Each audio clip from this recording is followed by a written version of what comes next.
চুক্তি অনুযায়ী 10 জন ভারতীয় কাজ করার কথা, কিন্তু কাজ করছেন 51 জন। সমপর্যায়ের একজন দেশীয় কর্মীর বেতন যেখানে 1 লাখেরও কম, সেখানে ভারতীয় কর্মীকে দেয়া হচ্ছে 25 লাখ টাকা।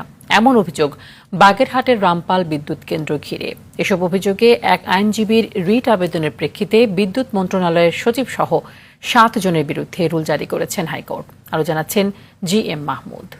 1332 মেগাওয়াট ক্ষমতা সম্পন্ন বাগেরহাটের রামপাল বিদ্যুৎ কেন্দ্র। কয়লা ভিত্তিক এ তাপবিদ্যুৎ কেন্দ্রটি সুন্দরবনের খুব কাছে হওয়ায় পরিবেশগত উদ্বেগ নিয়ে শুরু থেকেই চলছে সমালোচনা।